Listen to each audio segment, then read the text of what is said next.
সমানে টক্কর চলছে, স্কোর 3-3, কে জিতবে কে R15 RS। কি কনফিউজ?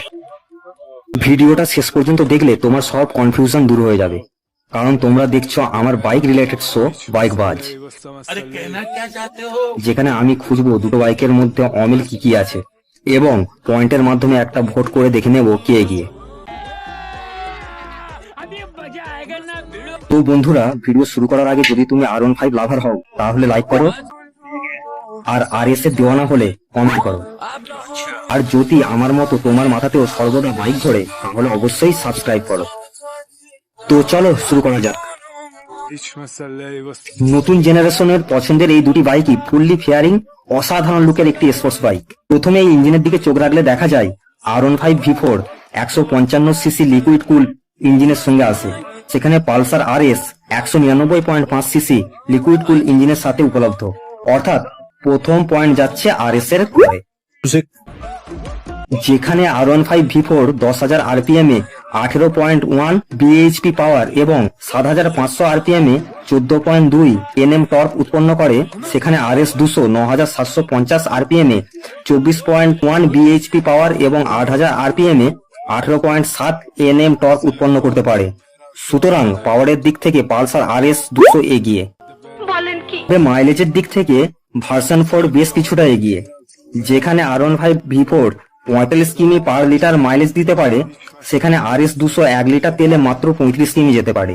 পয়েন্ট 12 ঘন্টায় 140 কিমি ঝোড়ো স্পিড নিয়ে যেখানে RS 200 হাইওয়েতে ঝড় তুলতে সক্ষম, সেখানে R15 V4 145 কিমি টপ স্পিড নিয়ে RS কে বিট দিতে সিদ্ধ হস্ত।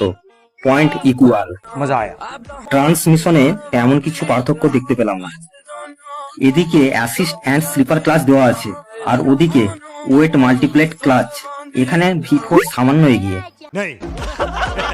আসা যাক ফুয়েল ট্যাঙ্কে। R15 V4 এর ফুয়েল ট্যাঙ্ক ক্যাপাসিটি 11 লিটার, যা 1.76 লিটার রিজার্ভ রাখতে পারে, সেখানে পালসার RS 200 বেশ কিছুটা এগিয়ে, যার ফুয়েল ধারণ ক্ষমতা 13 লিটার এবং 2.6 লিটারের রিজার্ভ ক্ষমতা নিয়ে আরো 1 পয়েন্ট তুলে নিতে সক্ষম। R15 এর সামনে আছে আপ সাইড ডাউন ফ্রন্ট ফক এবং পেছনে আছে লিঙ্কেড টাইপ মোনোকর্স। ওদিকে RS 200 সামনে আছে টেলিস্কোপিক সাসপেনশন এবং পেছনে আছে মোনোশক। আপ সাইড ডাউন ফ্রন্ট ফক এর জন্য এগিয়ে R15 V4। দুটো বাইকই ডুয়াল চ্যানেল ABS এর সঙ্গে আসে, দুটোরই সামনে এবং পেছনে ডিস্ক ব্রেক আছে। ব্রেকিং সিস্টেম প্রায় সেম হলেও RS এর ডিস্ক সামান্য বড় হওয়ায় আমার পার্সোনালি পছন্দ হয়েছে।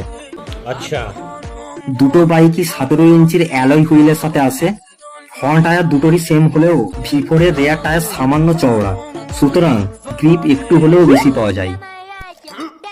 পালসার RS এর ওয়েট যেখানে প্রায় 166 কেজি, সেখানে তার থেকে প্রায় 26 কেজি হালকা ইয়ামার সবচেয়ে জনপ্রিয় বাইকটি, যার ওজন মাত্র 141 কিলো। পালসারের সেমি ডিজিটাল এবং R15 এ ফুললি ডিজিটাল মিটার ইউজ করা হয়েছে। মিটারের লুক এবং ফিচার্সে R15 V4 এগিয়ে আছে। লুক নিয়ে কোনো কথা হবে না, দুটোরই লুক অসাধারণ। সিগনালে দাঁড়িয়ে থাকলে প্রত্যেকে একবার হলেও ঘুরে তাকাতে বাধ্য। দুটি বাইকই ছেলেদের ক্লাস, আর বাইক মালিকরা মেয়েদের। উফ, গজব লুক। তবে আমি পার্সোনালি লুকের দিক থেকে V4 কে এগিয়ে রাখবো, কারণ RS 200 ব্যাক সাইড আমার একদম পছন্দ নয়, আর আমি একজন R15 লাভার বস। R15 V4 তোমরা 7টা কালার অপশনে পেয়ে যাবে, সেখানে RS মাত্র 3টি কালারে উপলব্ধ। R15 এর অনরোড প্রাইস অনেকটাই হাই। কলকাতার বাজারে টপ মডেলের দাম প্রায় 2,32,000 টাকা, সেখানে বাজাজের গাড়িটা অনেকটাই চিপ। কলকাতায় RS এর দাম প্রায় 2,05,000 সামথিং। এখানে বাজাজ অনেক এগিয়ে। ইয়াম্মা তার বাইকটির জন্য মাত্র 2 বছর বা 30,000 কিমির ওয়ারেন্টি দেয়, সেখানে বাজাজ তার এই বাইকটির জন্য 5 বছর বা 75,000 কিমির ওয়ারেন্টি দেয়।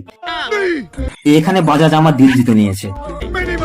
প্রাইস একটু হাই হলেও quick shifter, traction control, bluetooth কানেক্টিভিটির মতো কিছু অ্যাডভান্স ফিচার্স ইয়াম্মা এই গাড়িটিতে দিয়ে রেখেছে, আর এখানেই RS 200 পিছিয়ে পড়েছে।